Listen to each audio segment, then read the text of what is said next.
This podcast contains adult language and explicit content. Listener discretion is advised.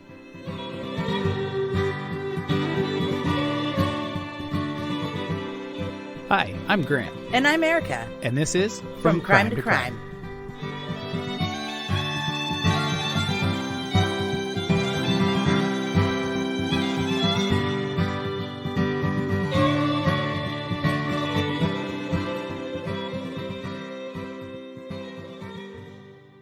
Man, I dig our new song, but I think we might need some lyrics. I think maybe I should write some lyrics for our song. What do you think?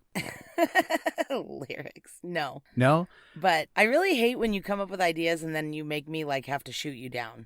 What about for a fan base nickname? What about Crime Travelers? How do you feel about that? I was going to start this episode so nice to you. And you're going to continue because that's a great name. No, then you come up with shit like this and it's like, how do you want me to respond to that, dude? Does your opinion change if I tell you it was a listener suggestion? Not really. Ooh, okay. Sorry, Andrea. I tried. Was that really Andrea? Yeah, she had a good idea, and so I said, hey, you know what? I'm going to throw it out there, see how it goes. But we got Erica's honest opinion. And I think it has something more to do with it coming from me. I think that's what I feel like it does. I do too. So, because I feel like if Andrea would have told me that, I would have been like, well, maybe. Well, and I think that you paused so long that I think you were thinking it over like, oh, man, I actually don't hate it. What a turn of events. I did pause a long time because I was like, ugh. It's not bad. Yeah. But what did you decide that you only hated it because you thought I came up with it? Maybe. We'll see. Anyways, are you going to tell people welcome back? Because that threw me off that you didn't start this episode with welcome back. Welcome back to From Crime to Crime. Thank you. Just like that? Yeah, it gets me in the zone. Well, I'm taking you to the danger zone tonight, I guess. Ew, that's gross. Highway to the danger zone. See? Already come up with lyrics. That was off the top of my head. Okay. I just came up with that. Yeah, okay. I wrote that. Well, I'm glad you got all your goofiness out now because tonight's episode's pretty sad. Yeah, it is pretty sad. Obviously, it involves kids and stuff, and so that does make it sad. But it's also one of, true crime's most well-known cases. Yeah, but it's infuriating. Totally. Absolutely infuriating. So we're going to be talking about Jacob Wetterling, obviously, because you clicked on this. You know the name. Yeah. I mean, because it's on the title. Well, yeah. You know what I'm saying? Yeah. I mean, I knew the name too, but I'd already clicked on the name. So this story is going to start on October 22nd, 1989, which was a Sunday, and it was a pretty sweet day for the Wetterlings, I feel like. Jerry Wetterling took his boys out fishing that morning, and then they were at home and they watched the Vikings beat the Lions 20-7, which is fantastic. And didn't the Vikings beat the Lions this past Sunday as well? They did. Well then. A little bit closer of a margin, but they still beat them. Hey, a win's a win. It is. So that's starting out to be a pretty sweet day, I think. Yeah, it was. And Jacob, his brother Trevor, and their friend Aaron, they were just kind of hanging out at the Wetterling house. Their parents were at a dinner party. Their younger sister, Carmen, who was only 8 at the time, was there with them. And it was just a regular Sunday night. But the boys didn't have school the next day, so Aaron actually got to sleep over, which I think, all of them were pretty excited about.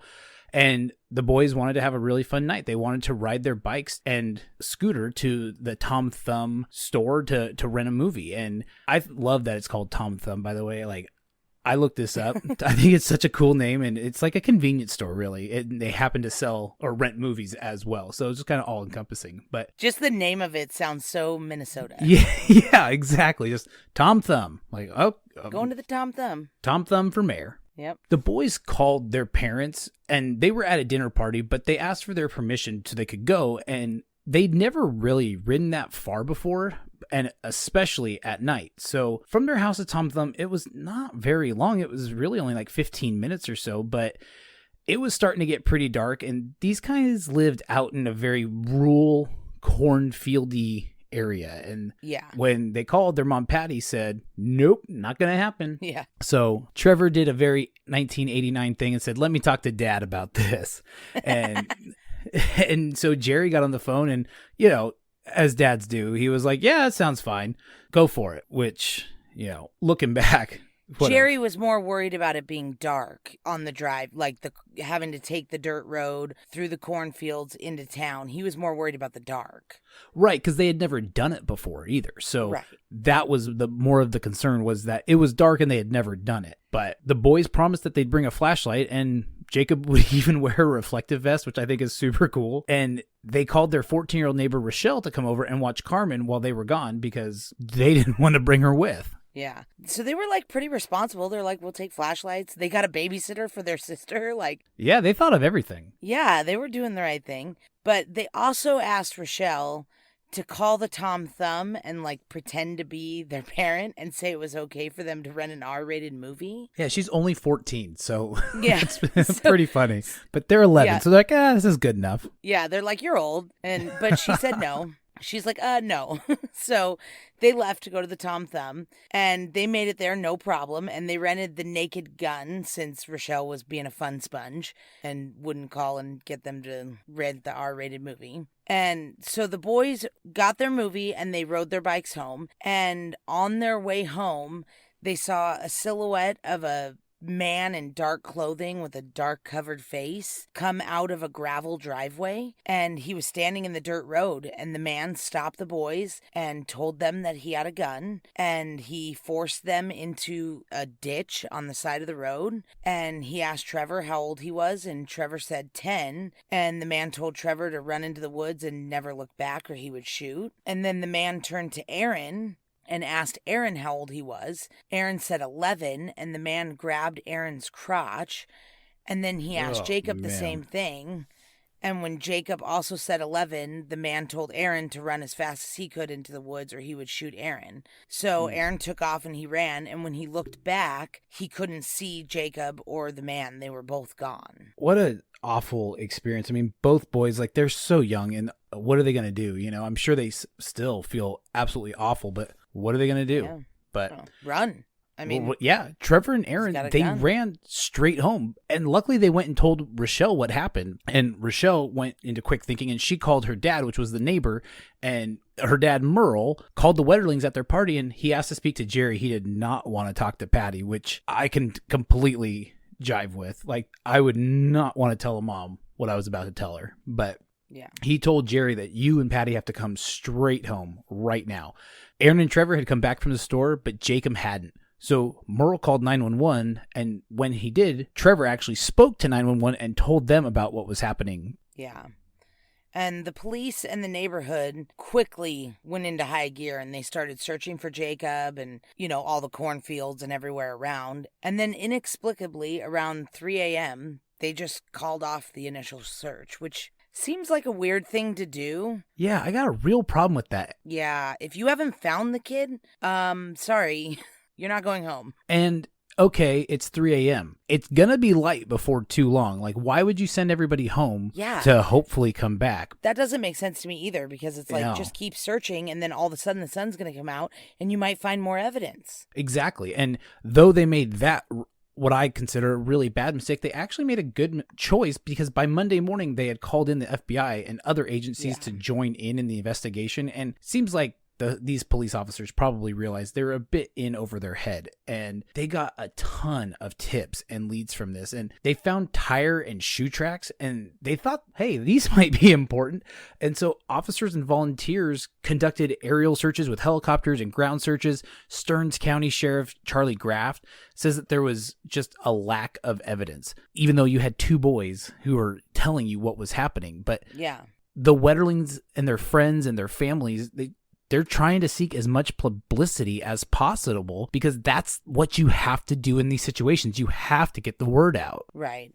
And in this small town in Minnesota, this was not normal. Like, this isn't something that happened all the time. So the word spread pretty quickly, because stuff like this doesn't happen there. So by Tuesday, the FBI brought in a profiler, and he said that the abductor was likely a white loner with a physical deformity who committed a similar crime in his past. It's very precise. Well, profiles usually are. But like a white loner with a physical deformity, like, why did they include physical deformity? Do you know? No, I don't know. Interesting that would be what they would look for, but yeah. but they got a lot of leads based on this. They got hundreds of calls. Yeah, they did. And that's kind of how the word really started to spread. And by Wednesday, October 25th, a prayer vigil was even held in St. Joseph, where over 500 people attended. And Sheriff Graff says that investigators were sure that the abduction involves a sex offender. And they think the abductor likely left the area. And he even starts suggesting that Jacob could already be dead, which of course, this happens on Sunday. So by Wednesday, we know that. You don't need to say it out loud. Yeah, exactly. Like, give the family a little hope. Yeah, like the statistics are there. We know the statistics. You don't need to tell us. We get it. Hold on to that hope. Like, do that for us. Just hold on, please. Yeah. And to say that it was likely involved a sex offender, it's like, well, obviously, I mean... Yeah, not taking him to Disneyland. Well, Andy asked the boys their ages and he grabbed Aaron's crotch. Like, duh. We don't need to be reminded of what could possibly be going on here. Like you said, we need hope. We don't need you to be pessimistic here, dude. I know. And what a weird thing to do, too. Like, he picked these little boys off of, like, what they looked like. You know, like, what his preference was.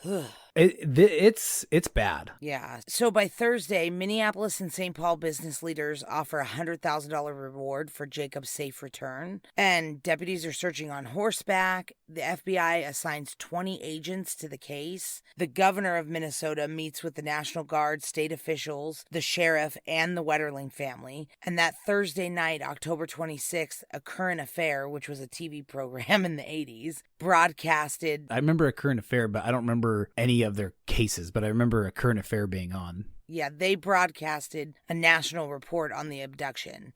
So this generated a lot more phone tips from all around the country, not just in Minnesota. Yeah, they're bringing in everybody, you know, because by the next day, by Friday, October 27th, Governor Perpich says he's going to activate the National Guard, the State Patrol, and the Department of Natural Resources to search a 700 square mile radius for Jacobs. And, you know, the Wetterlings are still trying to get, you know, their faces out there to get this publicity. And so they appeared on CBS This Morning, which was a show in the morning on CBS. Yeah, I don't know if anybody needed clarification, but you clarified yours, so I figured I'd clarify mine. Yeah, so by early November, the FBI has to start debunking reports that Jacob's been found safe. Like, there was rumors that he was found, which he wasn't. Yeah. So a foundation began a nationwide mailing campaign to notify hospitals and truck stops and things like that. Ultimately, over 1 million flyers were sent out around the country about Jacob's abduction. So they're getting the word out. They were. And they even had Minnesota Twins baseball players, Viking football players, and other officials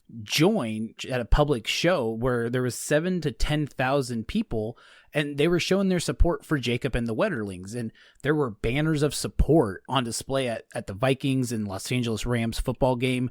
They also said there was no significant progress in the investigation. So authorities give half of the investigation kind of the weekend off. Yeah, which is ridiculous. It's insane. It's insane that there's a little kid out missing on the loose and you're not doing everything you can. Yeah, and they're like, just because there's not anything, there's no significant progress, then everybody gets the weekend off. It's like, excuse me, what? Yeah, I would be fuming. I would be absolutely livid down there and just causing all kinds of havoc. Yeah, so after their weekend off, on Monday, authorities released the first sketch of a person of interest, I guess they would call him. It's a man that was seen at the Tom Thumb convenience store the night of the abduction, and they say they tried other ways of finding the guy, but they couldn't figure out who he was, and they described him as kind of being mean to customers. And they said he was white, in his 50s, around 200 pounds, and had white hair. Did he have any physical deformities? No, I don't. It doesn't say. Just checking. But we'll find out later this was not the guy anyway, so. Right. The Minnesota Timberwolves, in their first game ever, this was their inaugural basketball season, they donated proceeds from 5,400 tickets to the team's first home game to the search for Jacob Wetterling. So all the big sports are putting money into it. All the big places are putting their money kind of all into this to really try to hope to find this kid. Yeah, which is pretty awesome to see like a whole state come together like that. And oh, absolutely. I mean, obviously I don't remember it, but that sounds pretty cool. Yeah. Yeah. So what isn't very cool is November 9th, 1989, the Wetterlings go and record an interview on the Geraldo Rivera show. Mistake number 1. Yes. Don't get Geraldo involved. Now, this episode wouldn't air for another week or so, but they went to interview on November 9th, and Geraldo was, unsurprisingly, awful to them. Call him what he really is, to say what you want to say. Oh, we've gone over this. Our official From Crime to Crime stance is that we all hate Geraldo Rivera. So... It's true. He's pretty awful. And this is one of the major reasons why. Because he does stuff like this to victims' families. He had them on because their case was big and blah, blah, blah. And he just, said the most vile, foul, kind of like the sheriff's, oh, your kid's probably dead. It's like, hello, this is his mother. Shut up. Yeah, people like that think, oh, they want to hear, the hard questions. That's not a hard question, man. We know how she's feeling. Show some kind of compassion and empathy. Don't be such a huge asshole. And he even asked her, what do you think when you think about stuff like that? And she's like, you mean all the try stuff not you said to. at the beginning of the... Yeah, she's like, I try not to think about stuff like that, you dick. Yeah. Yeah, and we've heard interviews with her, and she even said that she was so angry and felt like he took such advantage of them, but she was told by a family member, hey, you better be nice because you might need him in the future, if we don't find Jacob and we need to go on his show again. So she sent him a thank you card after this interview. That broke my heart. I was like, fuck him. Yeah. A thank you card. That only encourages him to keep running around doing his bullshit. I know. I'm like, ugh. I can't wait. I know everybody talks about cancel culture and it sucks. I cannot wait until Geraldo Rivera gets canceled for some stupid shit he did. Because he's done a lot. I can't believe he's not canceled already. I mean, I guess his shows have been canceled, but he still pops up. So somebody needs to shave his mustache and kick him out. I don't know why either. And people act like he matters. And it's he is an idiot. Every turn, every time. Anyway, we could go on for how much we dislike Geraldo. We could do a whole podcast on how much we hate Geraldo Rivera, which we've done before, so we're going to tone it down this time. Anyway, so November 12th of 89, police released 2 more sketches, and one is of a man heard talking about the abduction in the Tom Thumb store 2 weeks after it happened. Which is ridiculous because I'm sure everybody in St. Joseph, Minnesota was talking about the abduction for months after it happened. Especially around the Tom Thumb area. This is where that kid went missing from, even though it wasn't. Yeah. But, you hear that name and just kind of all gets connected. But exactly. The other is of a man suspected of trying to abduct a boy in Minneapolis suburb of New Brighton.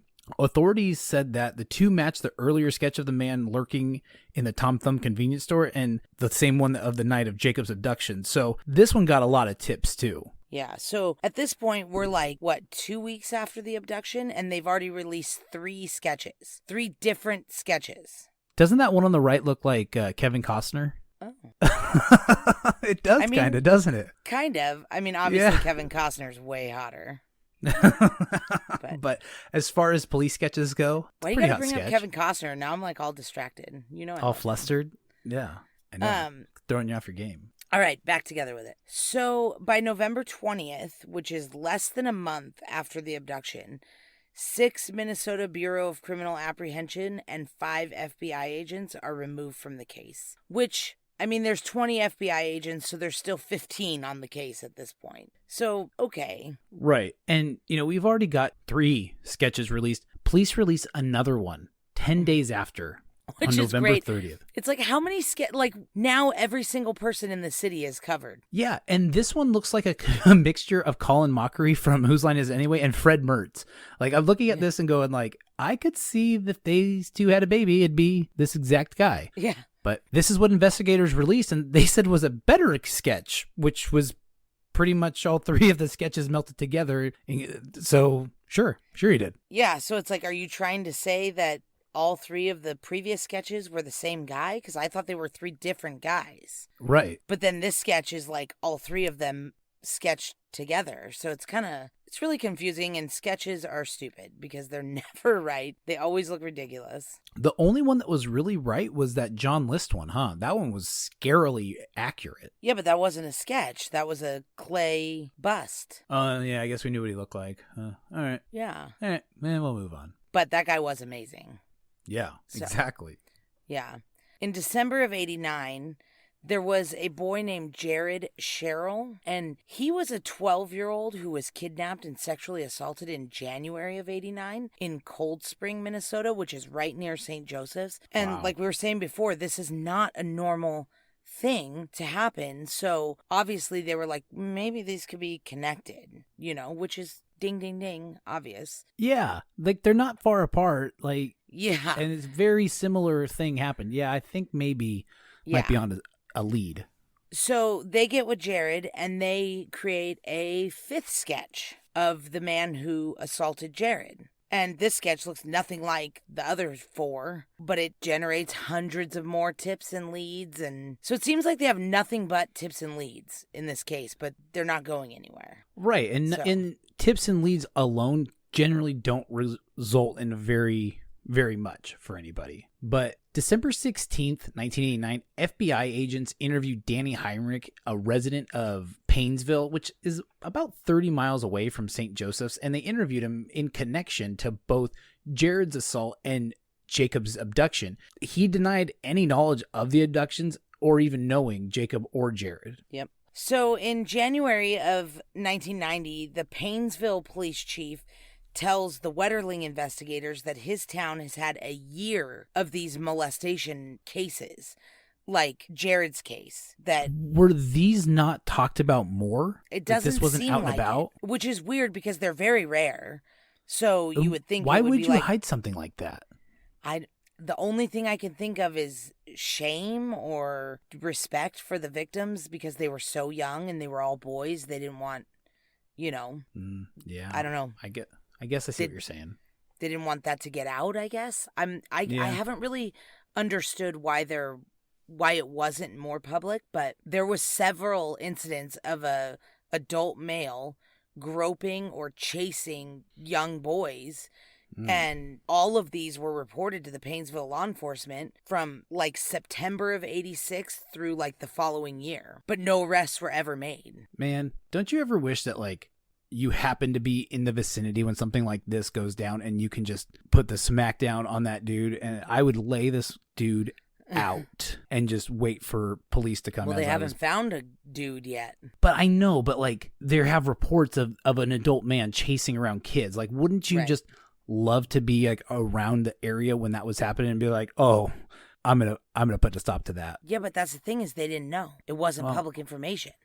I'm not saying that. I'm saying Jared, as you. Wouldn't you want to? But Jared, for a long time, thought he was the only one. He didn't realize there was other victims. He thought he was the only person, and the other victims thought they were the only people. I know. I get that. I understand what you're saying. I'm just saying, wouldn't you? If this happened in the vicinity of where you were, like it would be over very quickly. Yeah. That's what I'm saying. Yeah, I get it. Yeah. Yeah. Yeah. We can cut all that out. No, I get what you're saying. I don't. I mean, maybe for you, I couldn't beat up a 30-year-old man. So. Oh, I honestly think you could in that situation. Yeah, well, I probably could. Yeah, I would definitely put my money on you. Sorry. I would put my money on you over me in that situation, I think. Like, I think that you would hit a different gear. Well, yeah.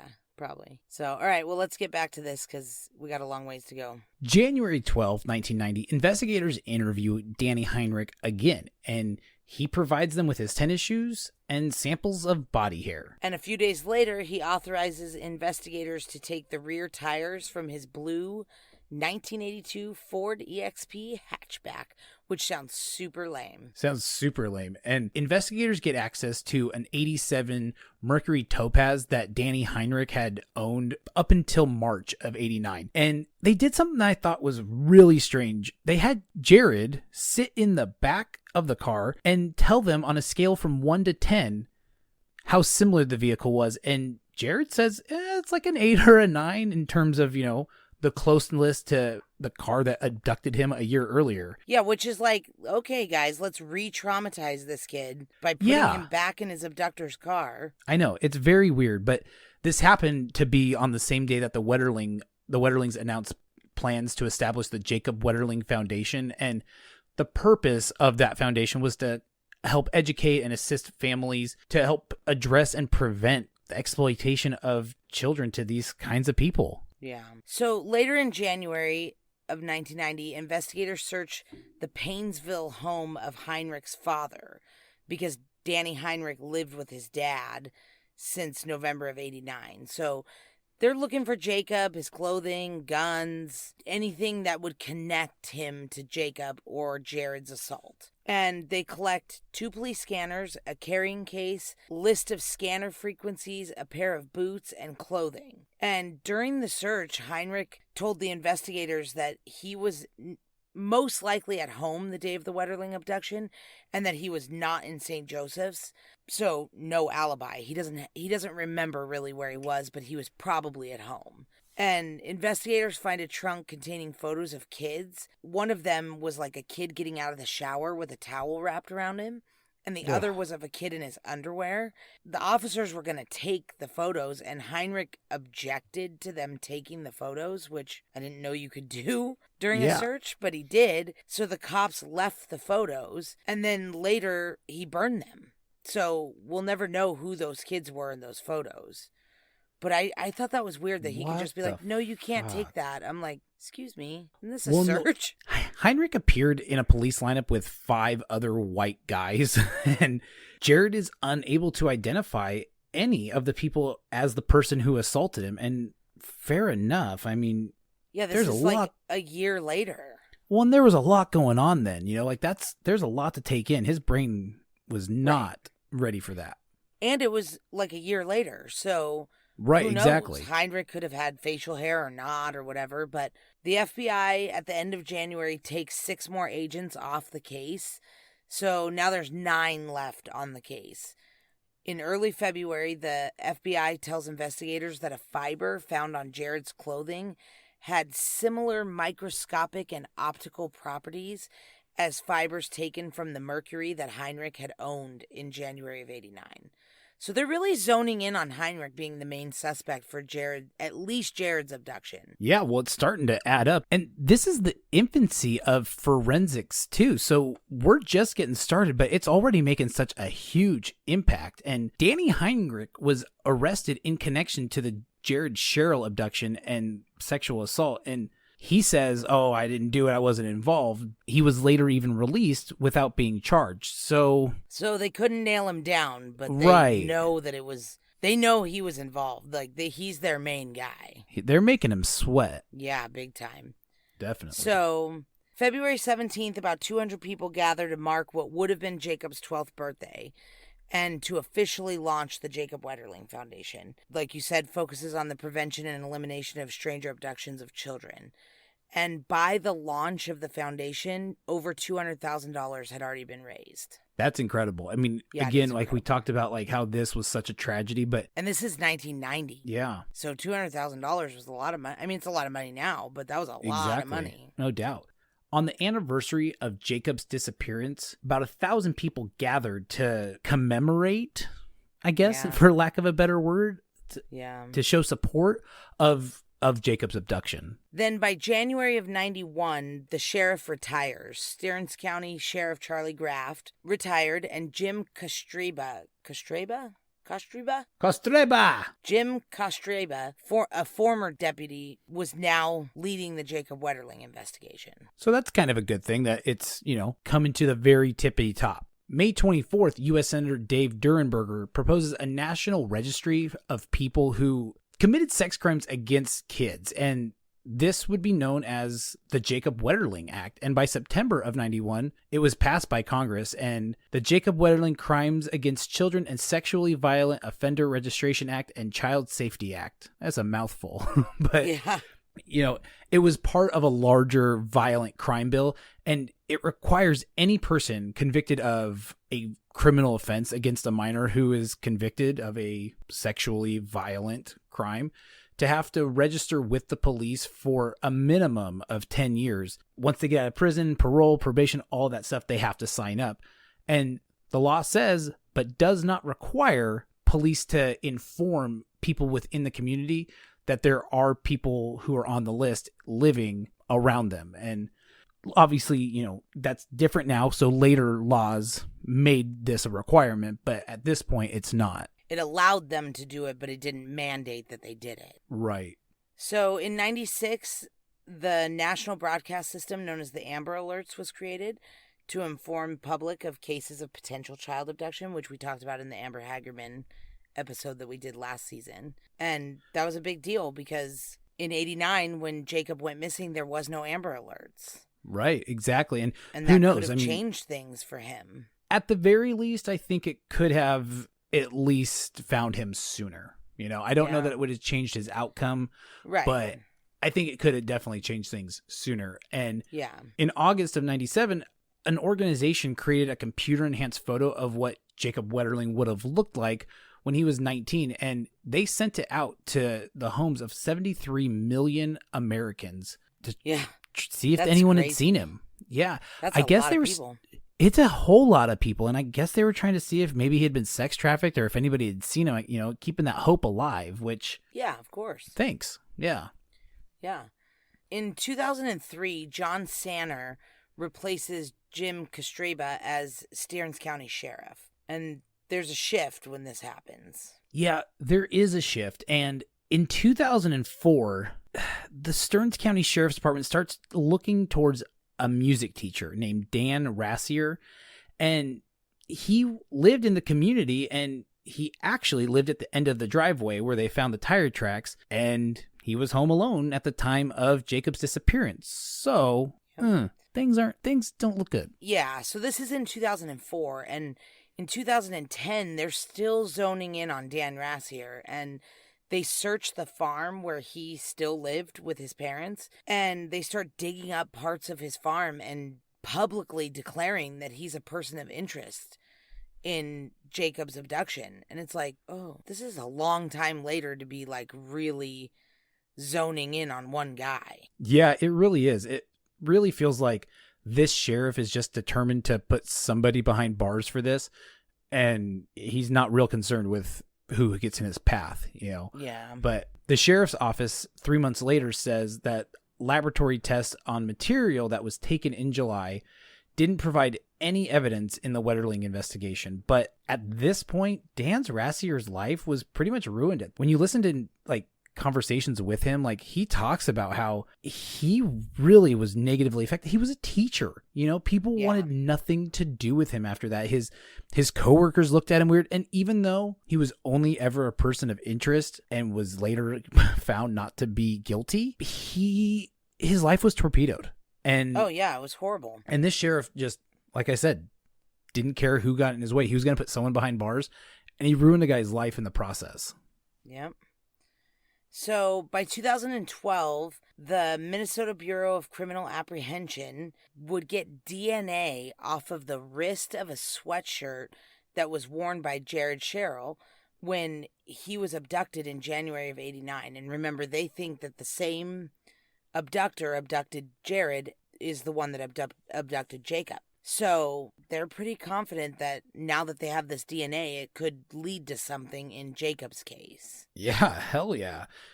And the DNA profile ended up being a match that came from Danny Heinrich in 1990. So their original suspect that they brought in and then had to release. And all comes full circle, yeah. In July of 2015, investigators searched Heinrich's Annandale, Minnesota home.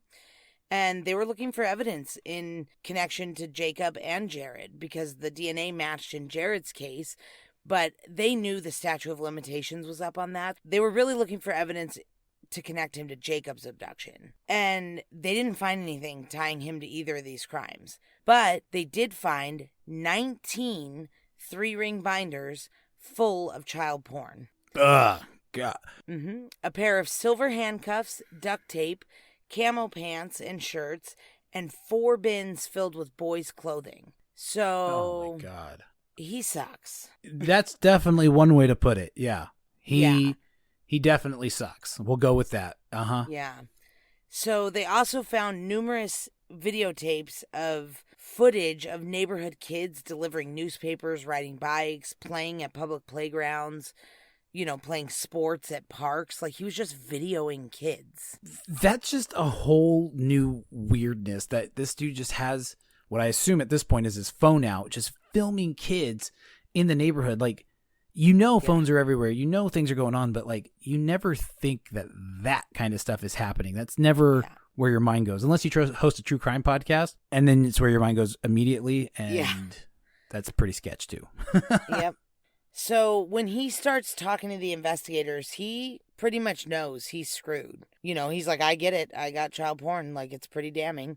He tells them that he downloaded it from the internet, so he's fucked. I mean, you can't mess with that stuff. That's, one, disgusting and foul and vile, but also, I mean, there is no breaks on child porn. Like, if you get caught with that shit, you're going down. Did he admit? Rightfully so. Yeah, absolutely, rightfully so. Did he admit to videotaping of kids in the neighborhood, or that was just what it looked like? I don't know. He admitted that the child porn was his, so... Yeah, I never knew if those two were connected like that, so... Yeah, I'm not sure. I'm not sure about that. Yeah, this went on for over a year of this back and forth. Investigators, they knew he was the guy, and they also knew that they had screwed up from the start, and his attorney kind of played that to his client's best interest, and he worked a deal.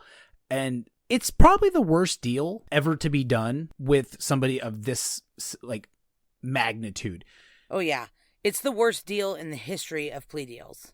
Yeah, it's terrible. So if Heinrich agrees to show investigators where he buried Jacob's body, he won't be charged with Jacob's murder, and he won't be charged for Jacob or Jared's abductions. He'll only be charged with the child porn charges. Yeah, which is unfathomable. They're literally making a deal with him because they know that he abducted Jared. They know he's responsible for all the molestations in Painesville, and they know that he's responsible for Jacob's disappearance. And they can't get him. They literally had to do a deal with the devil. Oh, he is. Yeah, that's a great way to put it. They had to make a deal with the devil to get any kind of something because... Yeah, they had to get resolution. I mean, it's been 27 years. Right. So in court, Heinrich calmly confessed to the abduction and murder of Jacob. And he described in horrific detail how in October of 1989 he abducted and killed him. Like, horrible detail. Like, he was saying things that Jacob said to him and things he said to Jacob. And, it's just heartbreaking. It's a very heartbreaking thing to listen to and to just know kind of what happened. Heinrich said that he took Jacob, handcuffed him in his car, and drove near a gravel pit. And he assaulted him in the groves of the trees. And Jacob, who had been forced to strip, told Heinrich he was cold and asked if he could get dressed and go home. And at this point, Heinrich told Jacob to turn around so he could use the bathroom. And he says he panicked and loaded his revolver with 2 bullets and shot Jacob. But Jacob didn't go down with the first shot, so he shot him a second time. And what's really heartbreaking about this is that means the gun was not loaded when he abducted him. Yeah, that's true. Yeah, wow. That was the first thing I thought when he said he loaded his revolver. I'm like, are you kidding me? Yeah. Like, ugh. Yeah, and to make matters worse, Heinrich left Jacob's body there, and he went to a construction site and stole a bobcat so that he could dig a hole and put Jacob into the hole. That's where he buried him. And a year later, he went back and noticed that some of the remains had started to be like visible. Like, he obviously didn't bury him well enough. He could see like clothing and bones. So he dug him up and moved him to a farm just outside of Painesville, not very far from where he was living at the time, and like 30 miles from where Jacob was abducted from, and he reburied him. This is bad. Like, this is... Yeah.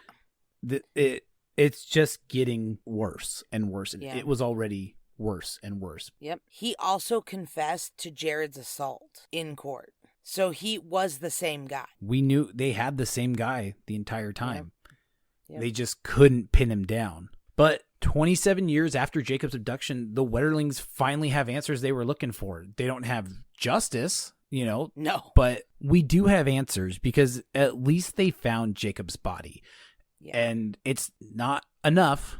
No. And the punishment certainly didn't fit the crime, but it is what we get. And it's still really hard to think about in those kind of terms. But Heinrich, who was 53 at the time of his arrest and 26 when he murdered Jacob, was sentenced to just 20 years in a federal prison for child porn. So the sketches of the men in their 50s, The first We're four off. sketches that they released were off by at least 30 years. Yeah, so no wonder people didn't, clue in on him. It wasn't even close. Yeah, not even. The only one that was close was the sketch that they created from Jared's description of the man who abducted him. They were very off. Right. But Heinrich is now serving his sentence at Federal Medical Center Devens in Ayer, Massachusetts, and his release date isn't terribly far away. He's scheduled for release for March 28th, 2033. Yep, which is not nearly enough time. He'll be in his early 70s. Like, he's Yeah. totally going to get out of prison. He's definitely going to get out of prison. It's going to be met with loads of pushback. Yeah. But he's definitely going to, unless something else happens and he stays in there. But yeah, he's going to get out. Yep. During sentencing, Judge Tunheim said, "We won't pretend that this crime and sentence is about child pornography. It is also about changing the lives of so many children and parents who prayed for Jacob's return and also feared you coming out of the dark.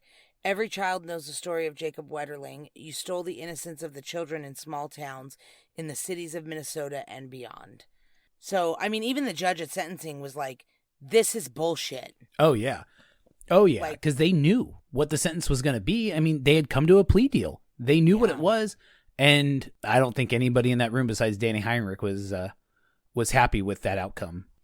I know. It's gross. I hate the outcome. I'm glad that they found Jacob so that his parents can have, resolution to their, fears and all that stuff. But I hate the outcome of this case. Obviously, I hate that he's dead, but I hate that Danny Heinrich isn't being punished for it, or for Jared's assault, or for the molestation of any of those other boys. Yeah, child porn is a serious offense, but not compared to the other ones. It's... Yeah. Well, and Jared was abducted and sexually assaulted, and he knows who did it, and the guy can't be punished because of the statute of limitations. It's like, what? Why is there a statute of limitations on sexual assaults? I don't know. And there shouldn't be. That's definitely one of those things that limitations should be endless for. Yeah, like murder doesn't have a statute of limitations. Like, I don't know. I understand, like, theft and jaywalking. Sure. You don't want to get caught jaywalking when you're 80 for something you did when you're 20. I get that. But this kind of stuff, I'm okay with locking up an 85-year-old guy if we find out he did some pretty shitty things like this in his 20s. Well, we did it to the Golden State Killer. I mean, I don't think he was quite that old, but he was pretty close. I know. And what's funny is he's old and decrepit and stuff, and I have zero sympathy for him. Bill Cosby, too. I know he got out now, but I mean, sorry, dude. You're gross. Yeah, like, it doesn't matter how old you are. You still deserve to pay. Like, I almost think that makes it better. Like, you thinking you got away with it for so long and then be like, nope. I don't know that it makes it better. It's interesting, though. It's definitely an interesting thing because, I mean, at that point, it's probably so far removed that these guys probably aren't thinking about it anymore. They probably isn't something they do. It doesn't cross their mind, which in and of itself is pretty disgusting and sickening that it's so blasé to them. But yeah, I would imagine after all those years, like, you just kind of moved on from it, though the people you did it to didn't. But you kind of move on and then, knock at your door and you're going to prison. Yep. For your heinous crimes. Yep, exactly. Yep. So there is a lot more to this case that obviously we can't cover in like a reasonable amount of time.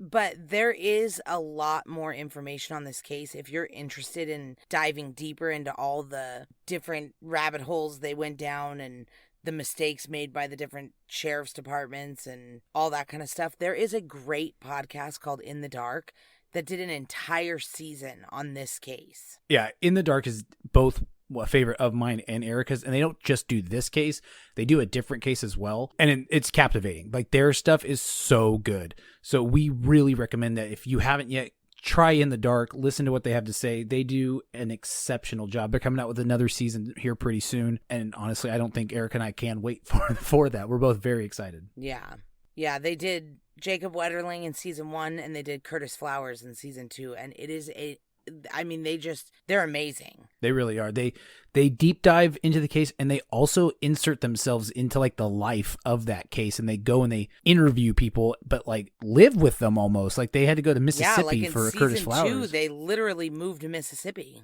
Yeah, they did.